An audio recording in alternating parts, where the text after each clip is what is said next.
Hey everybody, welcome back to another episode of Make Others Successful, a podcast where we share insights, stories, and strategies to help you build a better workplace and get more out of your Microsoft subscription.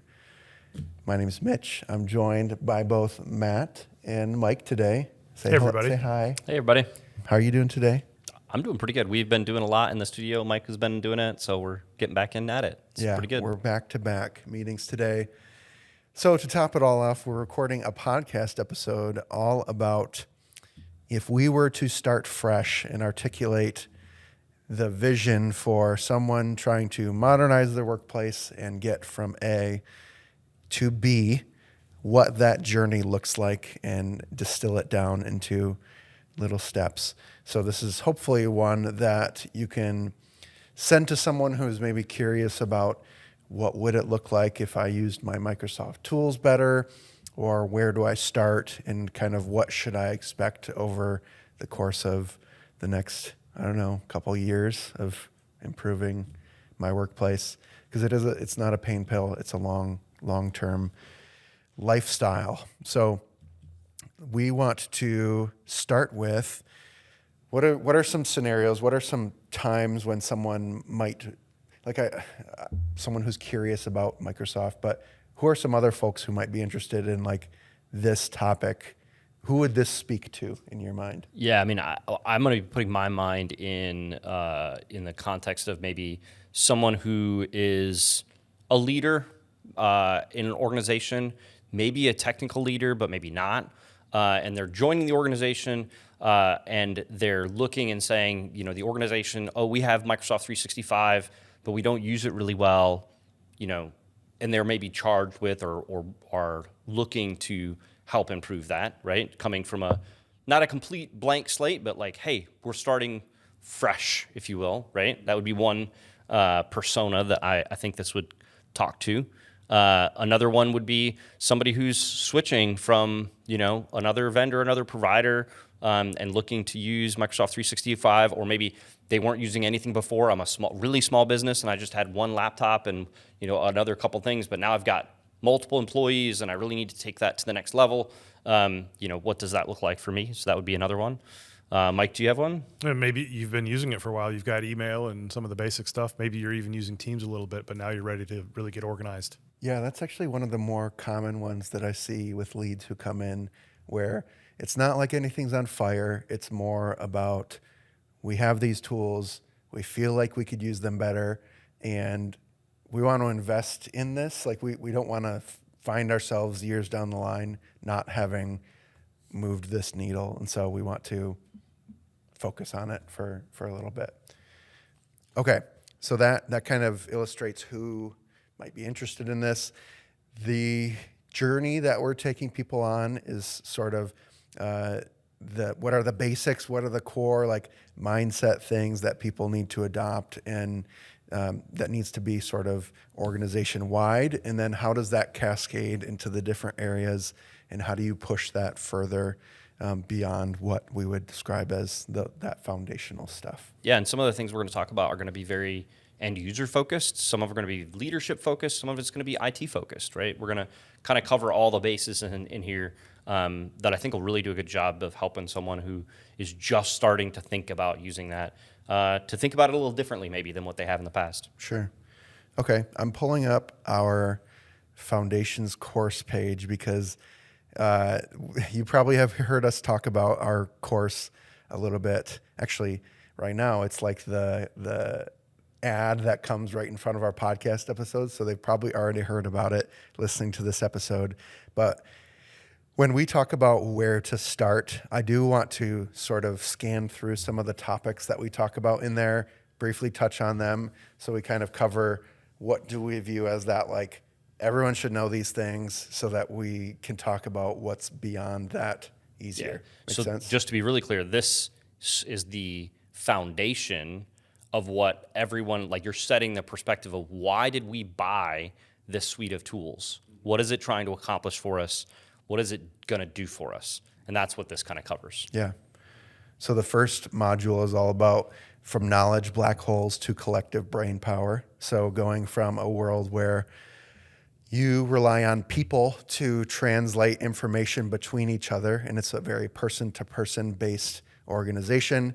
And you might have people who are central, who have been around for a really long time, and you rely on them to be a resource center for people, and people go to them for questions, and they rely on them for helping get people unstuck, basically.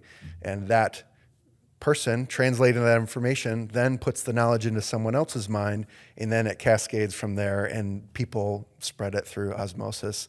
And while that is doable, it's feasible, like you can run a business that way, what we promote is the concept of, instead of only relying on people connecting with each other in that way, how do you store and work on the information in a central way that is organization based instead of tied to a user, so that when knowledge gets created at that user level, it becomes what we call as a knowledge black hole, where something gets lost and your whole organization can't benefit from it. And so we try to promote the concept of store it in an organizational storage place, whether that be SharePoint or Teams and stuff like that. And we talk about that all in the course quite a bit. But that's the first step of saying, we're feeling pain because all of my people, things are disparate, people are disconnected. I'm frustrated because the tools aren't helping me feel like we're collaborating and being more cohesive, and I want it all to be in one spot. And so that concept is the thing that helps start that path. So that's our first module. You might hear that and think, that feels really fluffy for my people. Like, my people they just need to understand how to use the tools. And we think that's a misconception. That's something that people actually miss, is that their whole team needs to understand this. You want to talk about that? Yeah, I mean, the reality is that you're spending a lot of money on a tool that has lots of components, and as we go through more things in the course, there's lots there, but why are you doing it? What can they expect to get out of it? Setting that expectation can help them ask the right questions, can help them have the right mindset that when they're going through training and looking at these tools, they can start to see and paint the picture of how this should work for them. It is really, really important, because most people, that's the biggest problem they have, is that too often they don't get the benefit of what we're talking about, the collaborative knowledge, the knowledge repositories getting created, just because they don't know that that's what the expectation is. Yeah, I think the real thing for me is you're turning something from just a cost or an expense, an IT expense, into what can actually be an organizational investment. Yeah, it's a big mindset shift for sure. So get everybody on that page. Module 2 is all about translating that into communication. How does that affect how we actually have day-to-day communication in our work? And so we talk about topic-based communication, where instead of talking directly to people, you talk in the context of a topic that is shared amongst people who should have access to that topic. There's lots of different ways. We've talked about that before in some other podcasts, but that builds upon that organizational knowledge. You want to talk about smart meetings? Yeah, so smart meetings is the next module, and it's really all about meetings are a huge part of businesses. They're a huge part of what people do for work and how they get work done. How do you do that in a way that adds value, and how do you use these tools to add value? And that's really something that, we talk a lot about, the process and the thought process that you should take into meetings. And it really just drives home what you can do in the context of meetings to just make them more than just 2 people, 3 people in a room having a conversation. Yeah, it can be as simple as make sure everything's recorded. Yep. And use AI well, stuff like that. We talk about all of those methods in that. Beyond that, the next one's a chunker. It's Microsoft tool overview. So there's a small level that everyone should understand from theoretically about each tool. So we go through each one of the tools, say, here's how it fits in the suite of tools, and here's what you should understand about how they all intertwine and what their main purpose is. So that one is a couple hours worth of guidance there. And that helps people know when they need to do something at their work, they might have a Rolodex then in their brain of, oh, I think there's a Microsoft tool that might be able to help me with that. This is the tool that'll do it. Yep. The two last modules, one is about project process and people. So that talks about the frustration people have when they are trying to use tools that are meant for one type of work and not for another type of work.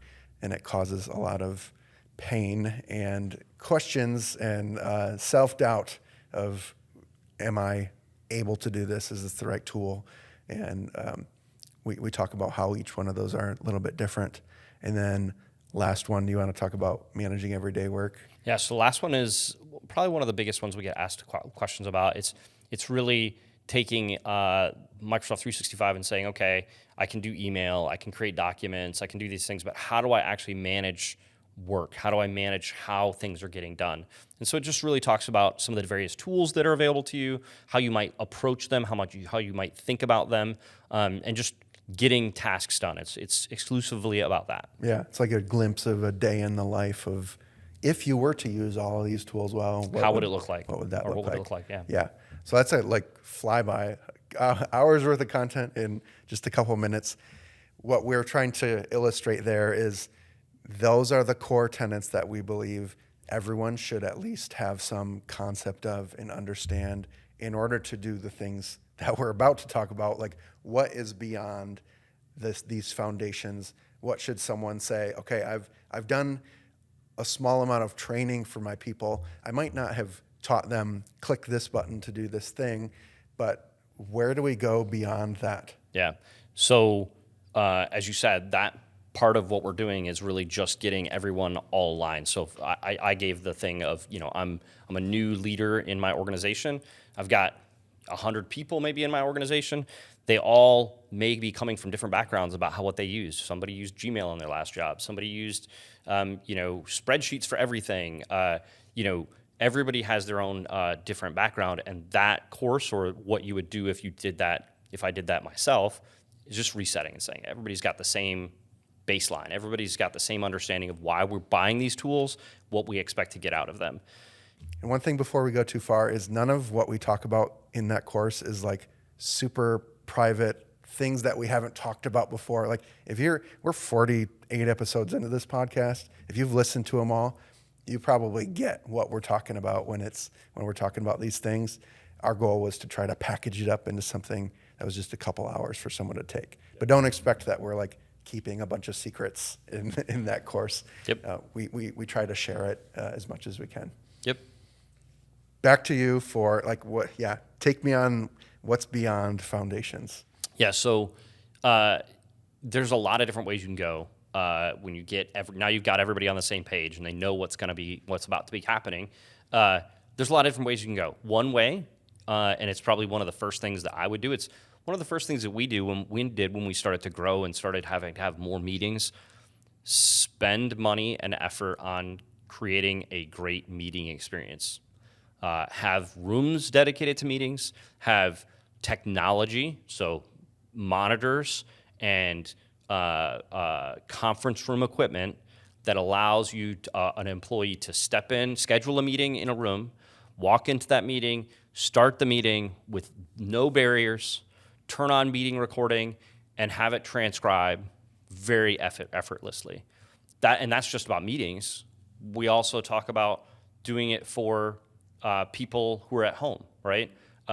We give all of our employees a stipend to go buy a good headset and to put a good mic at home. If you have employees that are working remote, working from home, give them the resources to have a nice webcam, right? Yeah. That can make a huge difference in how work gets done. And it can seem silly, and it can seem like that's not that big of a deal. All I need is my phone. There's no question you need more, right? You want to have some level of quality. You don't need to spend $1,000 per employee or per user trying to make it, phenomenal. But you want something nice. Yeah. Something like that pays off. Isn't that like, it's nice for the employee to have that, right? They might feel good about that, but that pays off for the business. It pays off for your customers. Yep. Because they're getting better audio quality, better video quality. Yep. All of those things are happening, and that has not having to ask somebody to repeat themselves or figure out their camera situation or whatever that is, goes a long way. And even if you're an organization that's focused on in-person meetings, you're still going to do a whole bunch that's not. Yep. Like you just cannot get around it. You couldn't get around it before COVID and before the pandemic, et cetera. You really can't get around it now, right? Like you're going to have it, so set up something that's nice. Yeah. Let's put some numbers around that because I think people might be wondering if they're small, they haven't invested in conference room equipment before, stuff like that. What are we talking here? I think we have like a Logitech rally bar with a nice speaker and camera that like focuses in on people, and then a couple microphones on the table. And a big TV. And a touch screen on the table that we can use to like join the meeting and control. I think we spent like $7,000 or something like that, right? So for us, but that's the only conference room we have, right? Yeah, where that is what the premier conference room. So that has that is the space, right? If I had 3 or 4 other conference rooms that were smaller or whatever, I might do something a little bit different for some of those. But yeah, I mean, I would say $7,000 is on the sort of upper. Like if you have a boardroom, a bigger, because ours is, I would call it medium size. Yeah. If you have a big boardroom, you're going to spend more. Yep. If you have more smaller rooms, you'll spend a little less, right? I just wanted to clarify one thing. You called it the premier conference room. It's actually known as Prestige Worldwide. Oh my goodness. Oh, throwback. Yeah. Good times, you guys. We'll have to talk about that later. Yeah. So $7,000 for that, something like that. Yeah, something like that is probably reasonable. Don't look to us to install your cameras. We're not. Like yeah.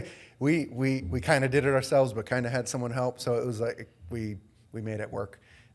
Fortunately, we know enough about technology to rig it together. And then individual. So if I were to articulate what you should give someone as a stipend for like getting their desk set up well, if I'm looking at a webcam and a microphone, it's something like $200, $300.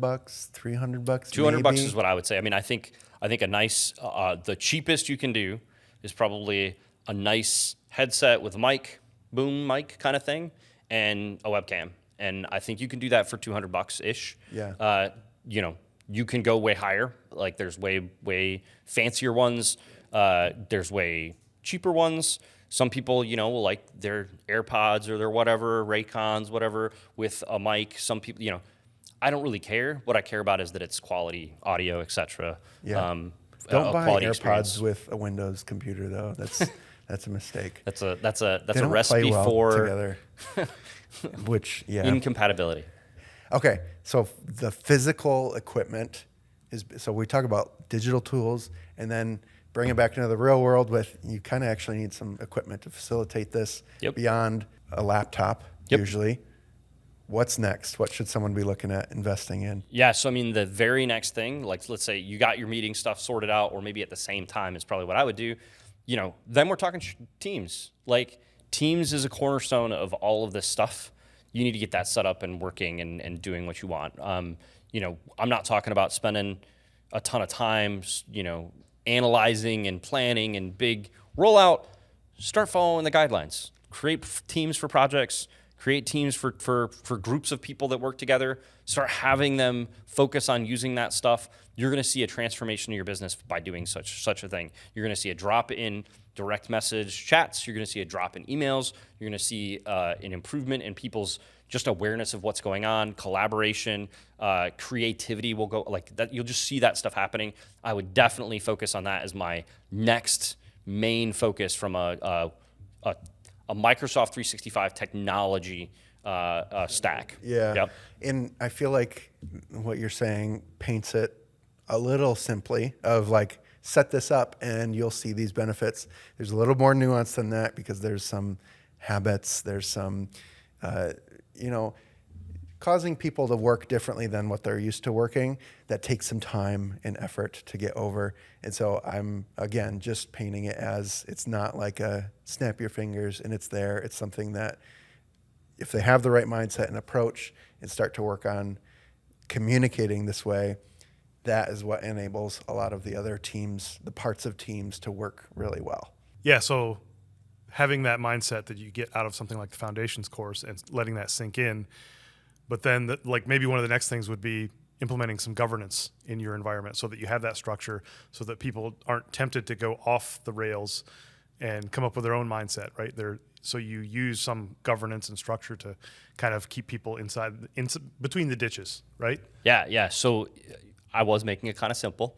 It's not something that's going to happen overnight, but I think exactly as both of you guys are saying, you need to get people to start using it and to change that mindset.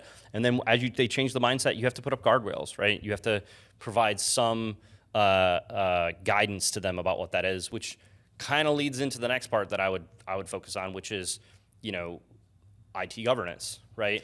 Here comes the compliance team. It's not so much that, it's that I want my teams, my employees, to have a consistent experience and have a quality experience, right? By locking everything down and yeah. Mitch. There's definitely much less to experience once it's all locked down. Okay, now, guys.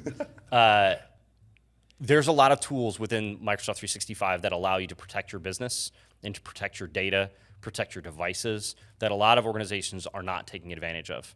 Either because they aren't at the right licensing level, so some of it is a cost thing. Hey, I got to buy more to be able to get this. Some of it is just not understanding, right? People oftentimes will use MSPs to do a lot of those things. MSPs oftentimes just do what you tell them to do. And if you don't know to ask them to implement MFA, which is eventually going to be a default, you can't get out from it.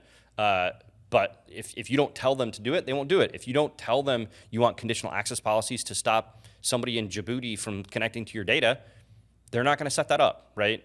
And so spend a little time to understand what you want to get out of it from that side, the compliance, governance, security end of it, and work with your MSP or work with your IT department to maximize that as much as you can without impacting people, right? Like, Mitch, I think you're joking. I'm pretty sure you're joking because we're not too super locked anything down. Anytime I have to integrate with any sort of tool in our tenant, I have to put in a request, and every time the message is something like, please, Lord, take me away because this is miserable to me, and I should be able to just click this button and integrate it. Everyone in the company should just be able to click a button and integrate everything. I think at a high level, the basic thing that people need to understand is, like, yes, protection is important, risk mitigation is important, and there is a cost associated with it, but that is not nearly as exciting as the benefit, the value that you might create through standardization and structure and everyone having a consistent quality experience, doing things the same way and building that organizational value. And the risk mitigation of 400 people in your organization at all various levels of IT knowledge and knowing that they're not going to get themselves into a bad situation. I know, but nobody likes to think about that. That's not exciting. Well, it's like the compliance team. Can we save this for another podcast, you guys? You're just losing me here. Nobody goes, I want to spend $1 million on that. No, but my point is they already spent it. That's my point. I think the thing I'm trying to say is something like, it's not that you shouldn't do it. That's not what I'm saying. It's that we have to figure out how to get people to understand that they're going to spend some money in order to not spend way more money later when the worst fear occurs because they didn't. Yeah, and all I'm encouraging anyone to do is to say, work with your MSP to find the low-hanging fruit that's easy to do that will make yourself better. Why didn't you just say that? I agree with that. That is what I'm saying. I'm messing with you. That is what I'm saying. Whatever that low-hanging fruit, though, is putting some sort of crazy wild burden on Mitch. Yeah, no, supposedly. I'm just playing my role in this team. I'm obligated to speak for the common man who has been oppressed by IT. I'm just happy to not be on the compliance team. Yeah. So anyways, that's enough of that one. That one's probably not as exciting to people, but I think it's honestly especially for small to mid-sized businesses, it's a huge area that they're lacking. We worked for companies where all we're doing is an application integration. We've told them that there's a challenge, and it's taken them years to get to the point where they go, oh, yeah, I probably do want to do something about that. When they could have protected themselves or done something different or managed it or standardized to get more value way sooner. Yeah, you'd be surprised how many times we hear something like a client saying, well, I want to make sure my stuff is secure, and they don't have something like device-specific policies set up where someone from any computer can log into their account. And they're like, why would I ever need that? I only ever use my computer. Can we set that up? And their IT is like, well, what do you mean? I have alerts set up on if someone else logged. And it's like, no, we're trying to prevent something here. So let's create those policies. And it doesn't have to be super complex. It doesn't have to be extravagant. And the big point that I'm trying to make is Microsoft 365 allows that. And it's definitely a thing that I would consider, look at, try to utilize, investigate to whatever level you're comfortable with. There's organizations that work with only external users and only other, like, there's a whole wide gambit. I'm not trying to prescribe that you have to do one thing or the other. Just be aware it's there. Look at it. It would be one of the things I would look at if I was starting from scratch, for sure. Mm-hmm. Okay, so let's recap. We went through foundations. We talked about what's beyond, and one of those things is physical, IT, physical technology to help with meetings and stuff like that. And then you talked about from an IT compliance, governance standpoint. What else is there? Yeah, so the next big one, and I think it might be, the big remaining one, is intranet, SharePoint, communication sites. We've talked about it a lot in the past. Once you get everybody collaborating and doing the everyday work regularly, the next thing you need to do is be able to communicate about that, about what's going on in the organization, how things work in your organization. That is a huge part of what organizations lack in being effective in how they do things. And SharePoint is one of the market leading ways to do that, right? It is built into your tool. You can do a lot with it. You can go crazy with it. You can just be basic with it. But I would definitely be looking at how to use that and implement that across the organization to help promote that communication to an organization. Yeah, and we've talked about in previous episodes, like what is an intranet, iterative intranet, stuff like that. That stuff is all still relevant and good. I think what you're getting at here is to build on that organizational knowledge on top of the everyday work that your people are doing inside of teams. How do you abstract and share information with your employees when news happens, when new things happen that you want to share and provide updates on and have it feel like a news article, right? That you want locked in time. And where do you want to source all or have as a source for all of your resources and a place for someone to go to be able to access what they need to do their job? And intranet can play a big role in that. Yep. And the last thing, very last thing that I would definitely, and it's new, it's not something I would usually recommend up until very recently, this last spring, honestly. I would spend time thinking about what impact AI and Copilot can have on your business. There is a free version of Copilot. Your employees can get tremendous value by just leveraging that, just the free version. People can get even more value out of the paid version, but I would look for specific use cases, thinking about that. And then there's the whole concept of agentic AI and all of that. Like this data that you're building by putting things in Teams and putting it in SharePoint and having all of these tools that you've just been working towards, all of the stuff we've been talking about up until now can get unlocked even more value by using AI and Copilot with that data or without that data to just take it to the next level. Yeah. Okay. So you're saying there's a scale of like people can get by with free, but maybe still have some guidance around how to use those free tools. There might be a subset of your users that benefit from the paid version. Mm-hmm. It's not quite a blanket, everybody go buy the thing all the time. And then beyond that, how do you leverage the organizational knowledge in an AI context?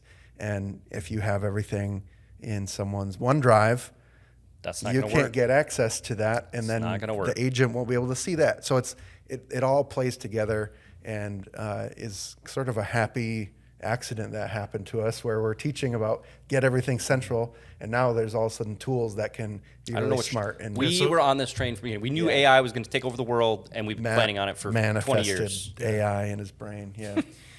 The takeaway there is don't expect to pay for Copilot and turn it loose on your organizational content if it's all locked away in personal storage, right? Yep. If you're doing all these things together, you're going to see this is the thing is if you're doing all of these things, you're leveraging your subscriptions great. Like you're going to find tons of value. There's going to be no question about the spend that you're doing on these tools and the value that it's bringing for your organization. Yeah. And I think there's maybe one thing beyond that we could touch on, which is on the business process side and automation side, that speaks to once you have all of these core things in place and you're able to communicate well, collaborate well, and be working well, and you figure out a process that works for you, you can develop intellectual property, you can develop ways of working and systems that you can then dial way up using these tools, and then your business can take off. But it's very difficult to do that without all of the other foundational stuff. Yep. What is that reality that we might paint for them? Well, when I think about some of the business process and app side of it, I often think about scenarios where in any industry, there's like a specific domain, there are always software tools that help, whether it be trades or banking or whatever that thing is. There are a plethora of brands out there that offer software packages that you can buy off the shelf that will do that thing really well. And that's an investment that companies often make in that thing, and it does what it needs to do. And then as time goes on and they start to realize there's these other tools that they might be able to integrate with, they are looking at Microsoft 365 and wondering how they can automate things and connect things to those tools that they've purchased. They start to look for other packages that integrate with those industry-specific softwares that they've purchased. And so they'll get themselves in a situation where they're making an evaluation on whether or not to spend extra licensing dollars on another software package or some integration tool. And the thing that I like to make people aware of is that that's fine, but you need to be able to make an evaluation of build versus buy and know that you have at your fingertips, if you're using these things all the way to their potential, you have the opportunity at your fingertips to be able to control your destiny when it comes to integrating with those other tools. It's very highly likely that you can integrate on the Microsoft 365 side in the Power Platform with whatever those other software packages are. Most of those things are delivered as software as a service. They're cloud-based, and so they often have endpoints that you can connect with, and then you can kind of own your own destiny, right? It depends on what maybe skills you have in-house. If you don't have the skills in-house, you could pay somebody to come in and build that for you, but it can be your own thing, and the way that you implement that can be a differentiator for you and your business. Mm-hmm. And then beyond that, once you, like if you really tap into something and you think you have like a magic pill or you can do it better than anybody else, you can even consider building your own complete package, ERP, whatever that might be, in the Power Platform or inside of M365 to do that thing for you. And then you can even more control your own destiny. Now, it just depends on what type of organization you are, the capabilities, skill sets that you have. But I want people to understand that they need to learn about the ability to make that build versus buy decision. Mm-hmm. Yeah. I have to listen back to you build versus buy, or like off the shelf versus custom versus low code. And that was one of our episodes. And that dilemma still exists today. I think what you're trying to articulate is there is a relatively low barrier of entry into this low code Power Platform world where you can spend, 5 figures setting something up that all of a sudden automates something that you don't have to jump through 5 different hoops to do anymore, and it does it for you. And then there are people that, like you said, turn that way up, and they spend hundreds of thousands of dollars on saying, this is core to our business. There is nothing that I could buy that will do this. I don't want to build it custom, and these tools can get me plenty far in the Power Platform to build to be able to do the system, to be able to do the work that we need to do. Yep. And we've seen that before, and it's pretty cool.